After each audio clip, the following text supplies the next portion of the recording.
Alright, so this person asked me how to model these pliers, and that's an interesting shape because it goes from kind of a sharp angled metal tool to this kind of smooth round shape. And there's also a nice kind of Boolean cut on this side. So let's see if we can figure out how to make that. And apologies for the blatant self-advertisement there, but I have to pay the bills. So I'm just dragging and dropping some reference image here and just repositioning it, and then we can lower the opacity a bit just to make it easier to see the mesh later. And then we can turn off the selectability of that reference image. And so now we can add a plane. So Shift A, mesh plane, and then in edit modes, let's turn on X-ray. Then we can skid it down and start to adjust the shape. So fortunately, the reference image is almost an orthographic view. Of course, ideally, you would search a real top or side view. But in this case, this is the only image I had of this. And the point is more to show how to model the shapes, not to make an exact replica. So I'm just extruding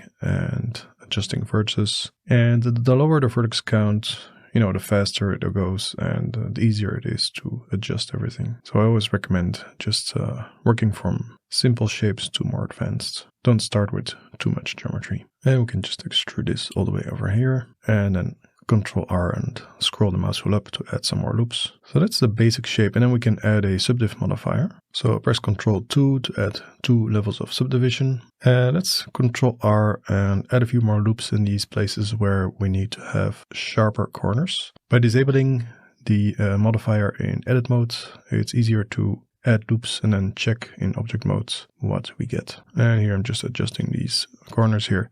And of course, with subdivision modeling, the closer the vertices or edges are together, the sharper those places will be. I was actually following the photograph here, but later I will redo this handle part. And here with on-cage enabled, we can fine-tune the shape just by pulling some vertices from the top orthographic view. And as you can see, we're getting to the shape of the photograph really quick. And here I'm just adding another loop with Ctrl R, and that loop is going to keep the corners sharp once it has some thickness. And you can press E for even, and then you can slide it to match the curvature of the other edge. And that way the distance of that support loop to the corner is more even. And here I'm just really fine-tuning the closeness of those vertices to make it even sharper. And I'm adding another loop to support those support loops. So sometimes if you add vertices really close to other vertices and then there's just nothing next to it, that can cause some topology stretching. So sometimes it's good to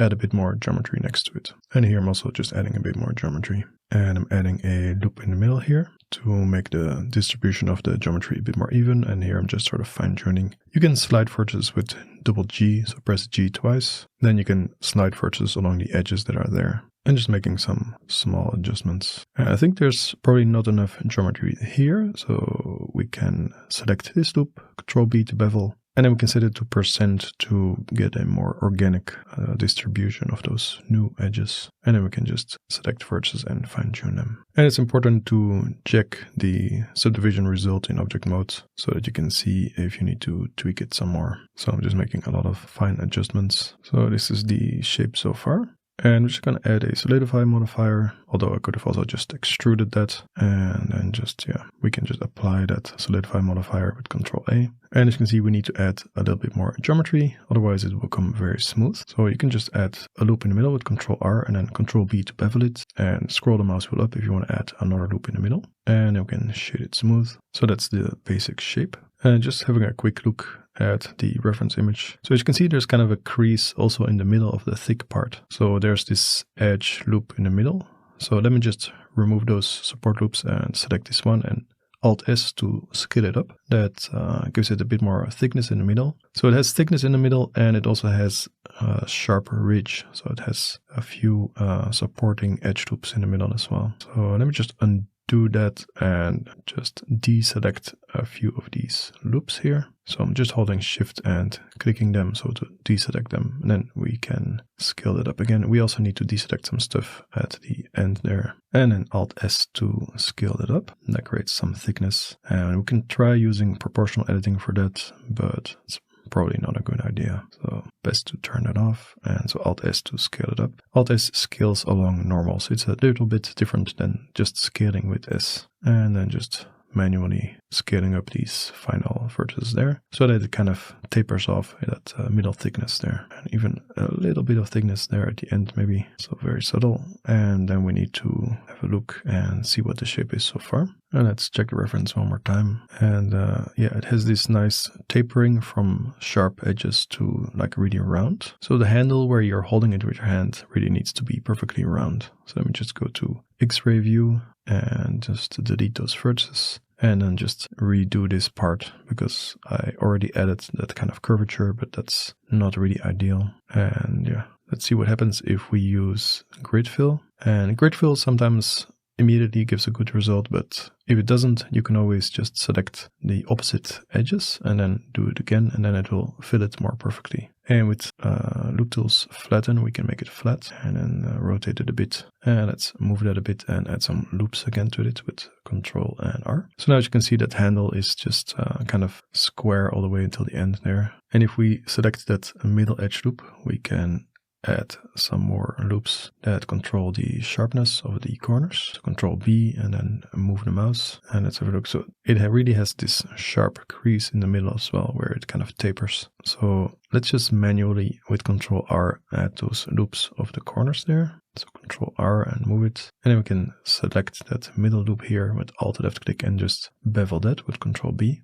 And then we can get this nice crease that you also see in the reference image. And yeah, from the top actually here, this part doesn't look very good. So we just need to go into X-ray view and wireframe and just select some vertices and just visually adjust it until it looks good. And so yeah, that already starts to look a bit better. And also here we need to adjust it a bit. So that looks a lot better. Okay, so this is what it looks like now in solid view. And maybe a little bit more fine tuning. And that part still bothers me a little bit. Okay, now it's good enough. So let's have a look at how we can get that part where it goes from sharp to round and smooth. So let's have a look. So it's a smooth transition there. And that's actually very easy. We can just use the Loop Tools extension. So you need to enable the Loop Tools extension in Preferences. And let's actually move this reference image up so we can see it better while we also work on the geometry. And in fact, we can increase the opacity a bit. So here we can also fine tune it in X-ray view just to make the part a bit thicker because it was already very thin there. And I'm just going to select this and then just delete those vertices. That way it's easier to manipulate this final part here. Just double G sliding it, and I'm pressing C so I can slide it where there are no edges, just to extend the length of the handle a bit, and then grid filling it again and adding a support loop there to make it sharp. And so you can see the kind of geometric shape that it has now, but it needs to be perfectly circular. Actually, I want to just delete that cap. And let's see what happens if we use a Loop Tools circle. And we need to set it to 100%.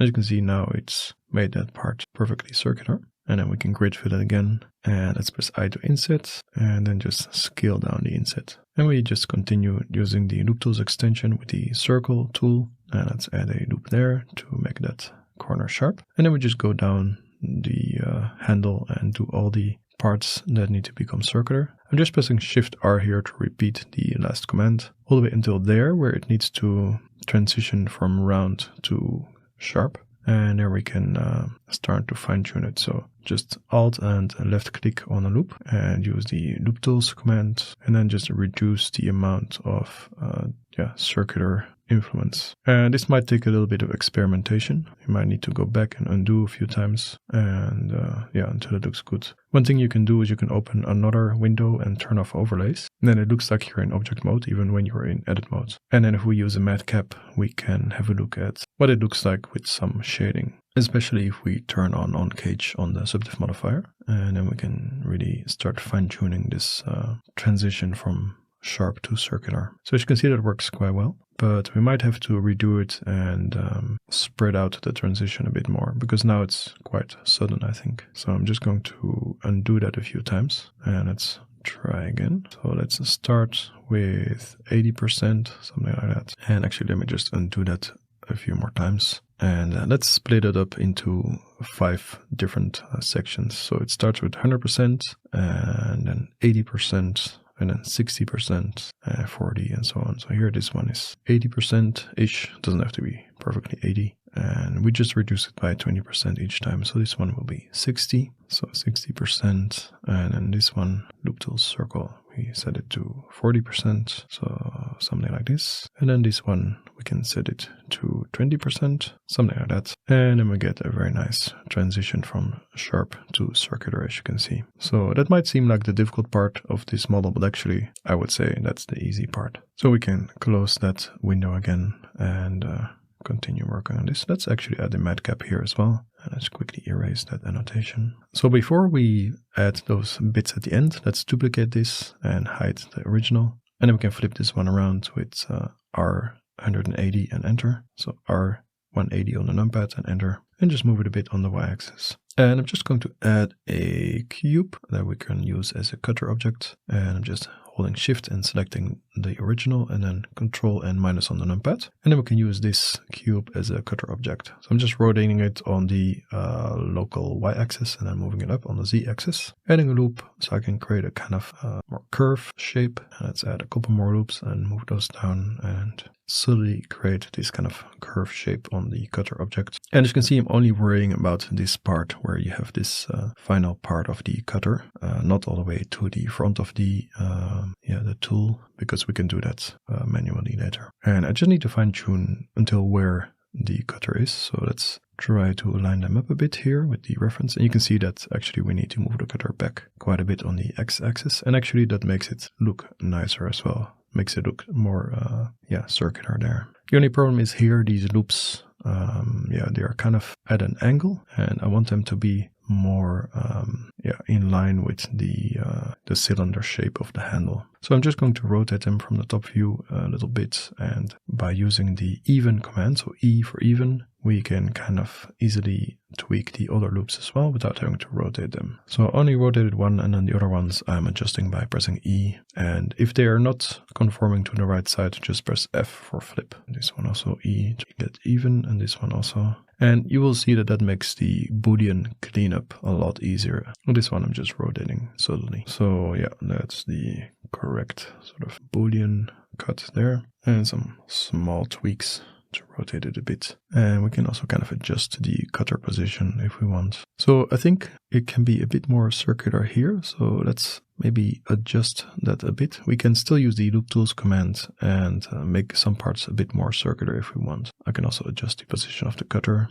And let's have a look. So what if we use loop tools here and adjust how circular this part is, and also this part, make it a bit more circular. That, as you can see, that kind of influences how the Boolean cut looks as well. So these are things that you can keep adjusting and fine-tuning. But I think this is a pretty good result for this cutter object. We just need to apply the Boolean modifier. And by the way, if your Boolean doesn't work, you can just try the exact solver. And let's turn off the subdivision modifier before applying that, otherwise we get a mess. And then we can delete the cutter. And this is the result of the cut. So that's a good start, I think. And then we just need to delete manually some geometry here as well. So we can use circle select, so press C for circle select. And then we can just select these really quickly, and also select on this side. And we can just delete this geometry. So press X and delete faces. In fact, I can select even more for deletion here. So I can just select these faces and delete them as well. And of course, select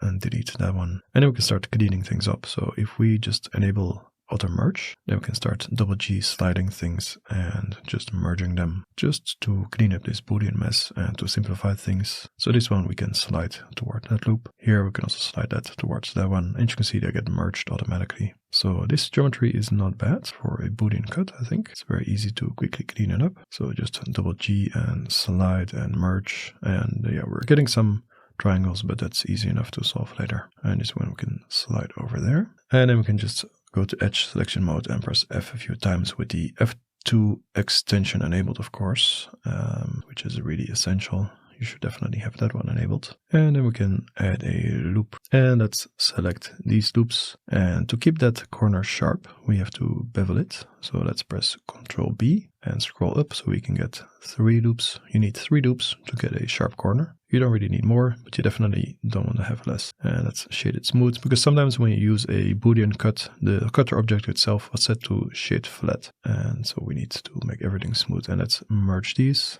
to simplify things. And this is pretty good geometry so far. We just need to slide some things and clean up some things and just make sure the edge flow is pretty organic here. This is kind of a mess here, and this kind of piece can be kind of a struggle. So we need to probably actually just delete some geometry here. And let's delete these parts as well. If you don't really know what to do with this kind of area, it's always a good place to start, is just start deleting or simplifying things, start merging things. So we'll figure this area out later. We just have to do the things that we know we should do. And one of those things is we have to add a loop in the middle here for sure. So Control R, then select these two vertices and J to join them. So that's so far so good. And then we can start selecting things that we know we need to fill, like these faces here. And then we still have this kind of puzzle here. And it is kind of a puzzle. I mean, you need to really think of it that way. Don't think of it as like this is a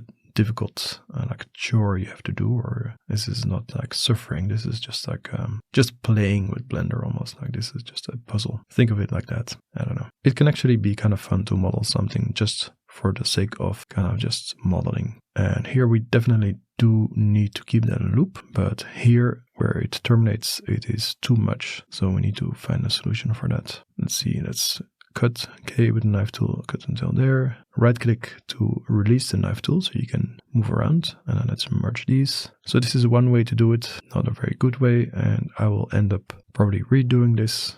But sometimes you have to do it in a kind of crappy way first, and then suddenly you can see the correct solution that was there all along. But you need to start somewhere, and it really is a puzzle. So let's merge these to make things a bit more simple. Always a good idea when you're doing a kind of geometry puzzle like this is to simplify things. Sometimes you need to even select faces and press F to turn them into one big n-gon. And then you can use the knife tool to start cutting and figuring things out. So here I'm just trying to fill things up. And at least now I have some geometry in place there. It's not good, but it's a start. And let's have a look at that with a subdiv modifier. So you can see it is kind of an ugly area there.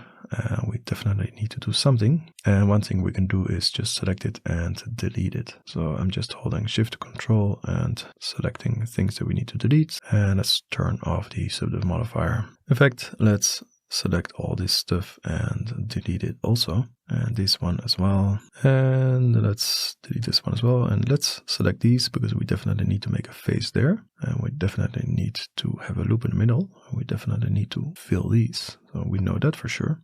Actually, let's undo that and add a couple of loops there so we can control the corners and then fill it with F. And so we're almost there. The only thing we need to do is we need to reduce some of the corners there. So we have too many edges and I'm trying to figure out where to put them. But first, let's make sure we have the right shape for this. So if you press G and then Shift and Z, you can move something on only the X and Y axis. So by pressing Shift and Z, you actually exclude the Z axis. So select versus G, Shift Z, and then you only move it on the Y and X axis. All right. And so now we can start to fill the things that we know that we need to fill after some small adjustments of these vertices here. Let's turn it off. And we know we need to connect these at least. So press F and press F again.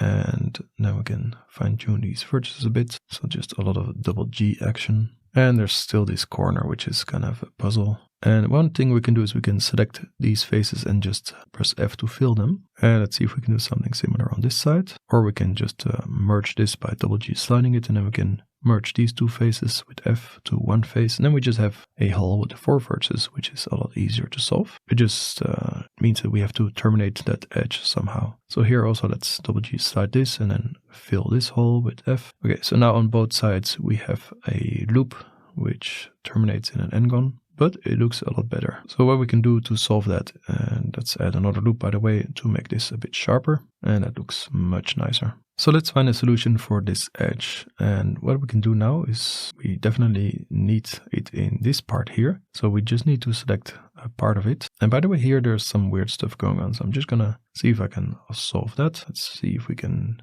delete some faces or something. And there's also a weird face there. I don't know what happened there. maybe there was just some edge, or maybe there was just some double vertices or something. And here there's another strange face. So let's just delete it, and then we can fill it again. So let's just select this and press F a couple of times, and F, yep.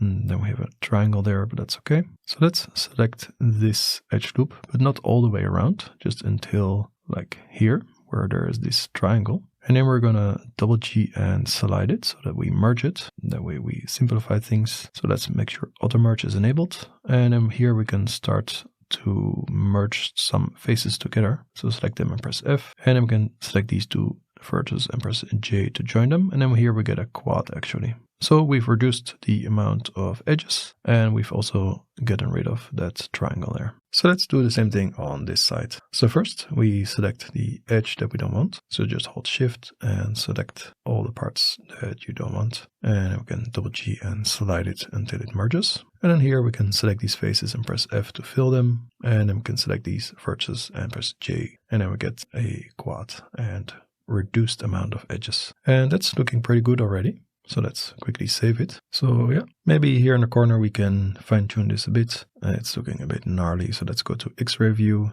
and then just move some vertices from the top orthographic view. And let's also select these and move them as well. And that's already a lot better. So let's have a look at the reference image. And we need to create this kind of knob at the end of one handle and this kind of strange tool, I don't know what it is, at the end of the other one. And so let's Shift D and duplicate this and move it up on the Z-axis, rotate it on the X-axis, and then move it on the Y-axis. And then we can just move this down. So this is already starting to look quite nice, I think. And the rest of it is pretty easy, just making those end bits. So let's select everything of that end here, and just we need to rotate this a bit, and I think we just need to delete that cap. So let's have a look at the reference image. So it's this kind of spherical object here, and so what we can do is we can enable statistics, and with statistics enabled we can see how many vertices that loop has, so 20 vertices. And let's set the 3D cursor to this cap, and then we can add a round cube. That is also an extension, extra objects it's called, that you have to enable. And let's scale that down. And let's see how many vertices this round cube has. And we can change that by right-clicking and choosing Change Round Cube. And then we can change the amount of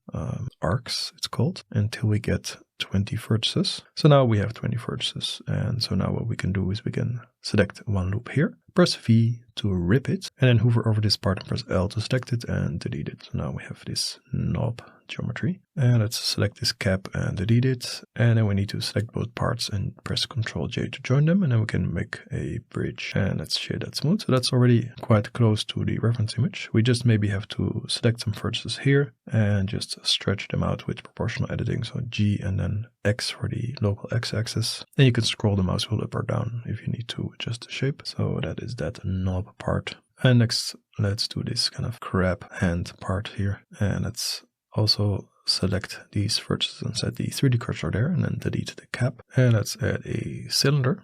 And we don't need any caps, so just set it to nothing. And we can set it to maybe just 8 or 12 vertices, and scale it down and rotate it, and just rotate it on the X-axis by 90 degrees. And then from the top orthographic view, we might have to adjust things a little bit. So I'm just quickly going to grab some vertices and model this Pac-Man shape. And to fill this, we can select some edges and just press F to fill, Ctrl R to add some loops where needed.